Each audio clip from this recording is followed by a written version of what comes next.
फिर से एक बार स्वागत है मेरे चैनल पर। मैं हूं राज, आप देख रहे हैं हाईवे नाइट। दोस्तों, आज की जो कहानी है ये मेरे एक सब्सक्राइबर की है, रोहित की। इनका घर आगरा से 40 किलोमीटर की दूरी पर ग्राम दाड़ा है और इनके साथ में घटी ये घटना कल की यानी कि 10 तारीख की है, 10/11/2022 की। तो चलते हैं इनकी कहानी में। लेकिन दोस्तों, आपने मेरे चैनल को अभी तक सब्सक्राइब नहीं किया है तो प्लीज़ कर लीजिएगा। तो चलते हैं हम हाईवे नाइट की एक सफ़र पर।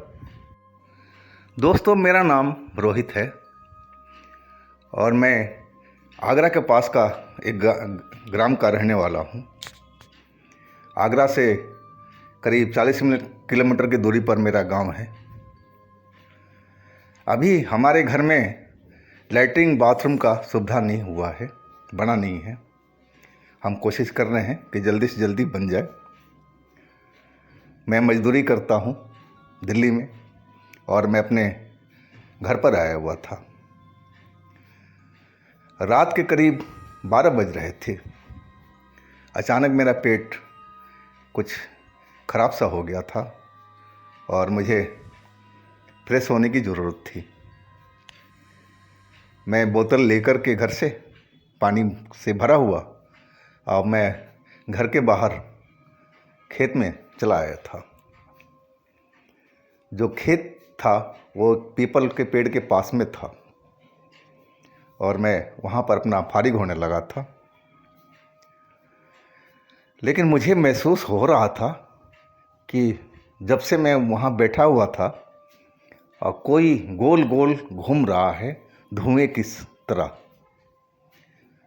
लेकिन वो मेरे नज़दीक नहीं आ रहा है।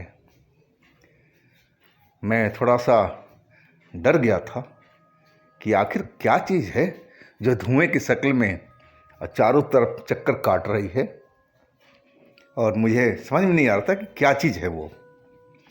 मैं समझा कोई चिड़िया वगैरह है ऐसा कुछ, लेकिन चिड़िया होती तो पंख जरूर फड़फड़ाते, लेकिन ऐसा कुछ नहीं था। वो तो आवाज़ ही नहीं आ रहा था किसी चिड़िया का उड़ने के जैसा। मैं डरा डरा सा जल्दी से फारिग होकर के और खड़ा हो गया। पीपल के पेड़ के आगे मेरे घर के थोड़ा सा पास में ही एक हैंड पंप है।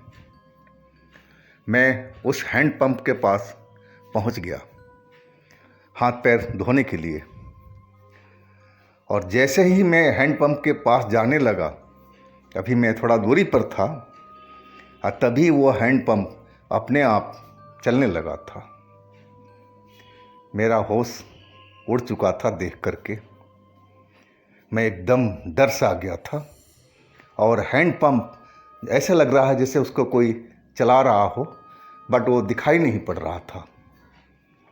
मैं एकदम हैरान परेशान डर से कांपने लगा था कि भाई ये हैंड पंप अपने आप कैसे चल सकता है। मैं एकदम, मेरे मुंह से आवाज़ नहीं निकल पा रही थी। मैं जहाँ था वहीं खड़ा रह गया था। मेरे घर के सारे लोग सो चुके थे, मेरी पत्नी भी सो चुकी थी और मैं कुछ बोल नहीं पा रहा था। मेरे मुंह से कुछ आवाज़ ही नहीं निकल रही थी कि मैं चिल्लाऊं या क्या करूं। और तभी हैंड पंप रुक गया। हैंड पंप रुकते ही एक वहाँ पर लंबा सा आदमी नज़र आने लगा और शक्ल इतनी इसकी भयानक थी कि मेरे होश उड़ चुके थे देख करके उसके शक्ल को। और मेरी तरफ वो देख रहा था अपनी बड़ी बड़ी आँखों से। बड़ी चमकदार उसकी आंखें थी और मेरा नाम जानता था। बोला, रोहित, रोहित, कब तक बचेगा तू। मैं अपना नाम सुन कर के और जैसे मेरे तो प्राण ही निकल गया हो कि आखिर ये है कौन, हाँ, ये मेरे पीछे क्यों पड़ा हुआ है। मेरे साथ में एक घटना हुई थी, वो तो बहुत दिन की बात है और उसके बाद मैं बाबा से ये ताबीज़ लेके आया था और जो अपने गले में हमेशा पहन कर रखता हूँ। और तब से मेरे पास में ऐसी कोई बुरी शक्ति आई नहीं थी। तो क्या ये कोई दूसरी शक्ति है? वो मेरा नाम लेके फिर पुकारा, रोहित रोहित, मैं तुमसे बात कर रहा हूँ, कब तक बचेगा इस ताबीज़ के चक्कर में। वो ऐसे ही बोला। मेरे तो प्राण सूख गए थे सुन करके। अब मैं क्या करूं? मैं होश आया कि भाई ये तो भूत है और ये तो मुझे मार डालेगा। शायद इसीलिए मेरे पास में नहीं आ रहा है कि मेरे गले में एक बाबा का ताबीज़ दिया हुआ है, जो उसी के डर से ये शायद दूरी पर खड़ा है, लेकिन ये धमकियां मुझे दे रहा है।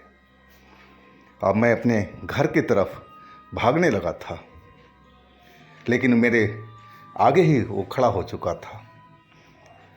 मैं जहाँ था फिर वहीं रुक गया था। मेरी हिम्मत पस्त हो चुकी थी और फिर जैसे वो प्रकट हुआ था और वैसे ही वो गायब हो चुका था। और फिर वो हैंडपम्प अपने आप चलने लगा था और आवाज़ आई, हैंडपम्प पर तो आजा, हाथ पैर तो धो ले। मैं इतना ही सुना था और समझ गया कि ये शक्ति जो भी है और मुझे मारना चाहती है।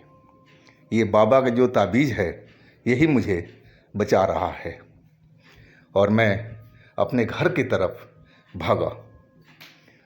घर में सारे परिवार को मैं उठाया और बोला, देखो बाहर में।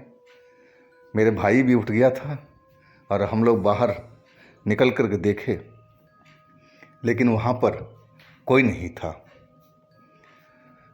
मैं और मेरा भाई हम बाहर ही उसको देख रहे थे कि कौन है, कौन ये भूत है, कौन सा प्रेत है। मुझे बहुत डर लग रहा था। भाई कह रहा कि नहीं, ऐसा हो ही नहीं सकता, तुम झूठ बोल रहे हो भैया। नहीं भाई, मैं बिल्कुल सच बोल रहा हूँ। और तभी मुझे उस पीपल के पेड़ के पास में एक लड़का दिखाई पड़ा, जो अंधेरी रात में भी वो चमक रहा था, लेकिन वैसा नहीं था जैसे मैंने भूत वो लंबा वाला देखा था। और हम उस लड़के को देखने के चक्कर में मैं और मेरा भाई उस पीपल के पेड़ के पास में पहुंच गए थे, जो हमारे घर के बिल्कुल बगल में ही था। वो लड़का पीपल के पेड़ के नीचे ही खड़ा था।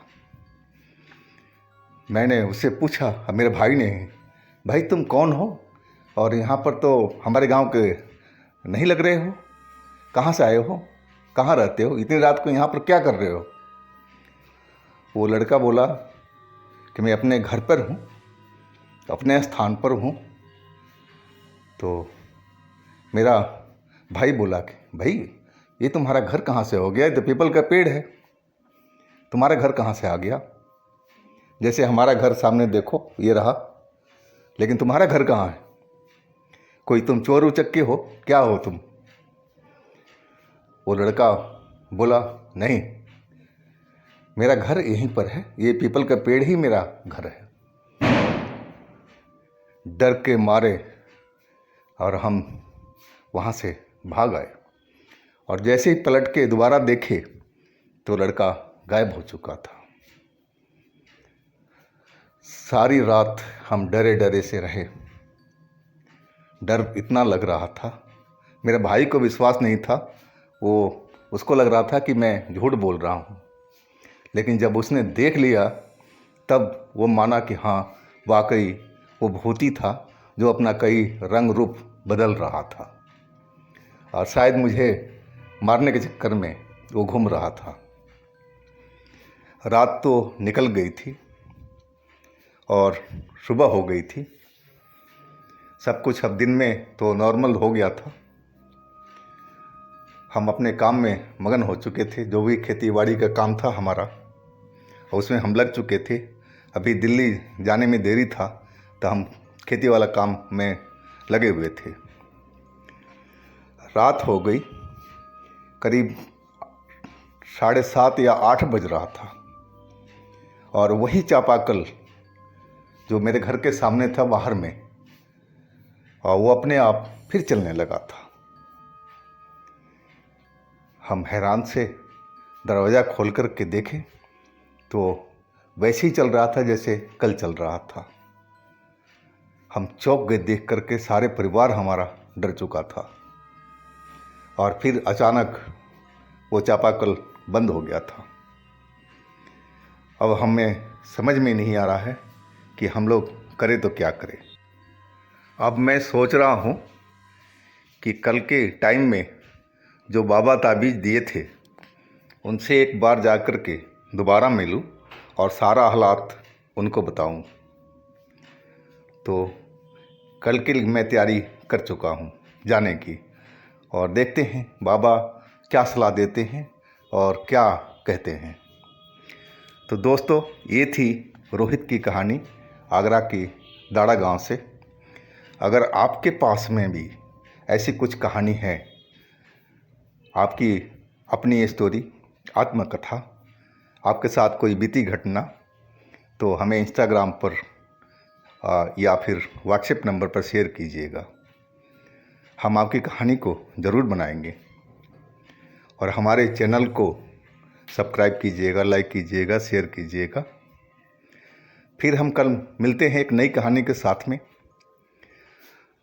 तो दोस्तों, इसमें कुछ फुटेज है रोहित का घर का, और रोहित का जो चापाकल है जो अपने आप चल रहा था, उन्होंने उसका भी फुटेज मेरे को भेजा है।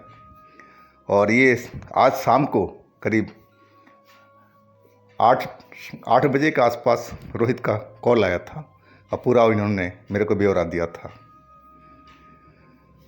तो फिर कल मिलते हैं। आप लोग अपना बहुत बहुत ख्याल रखिएगा। नमस्कार।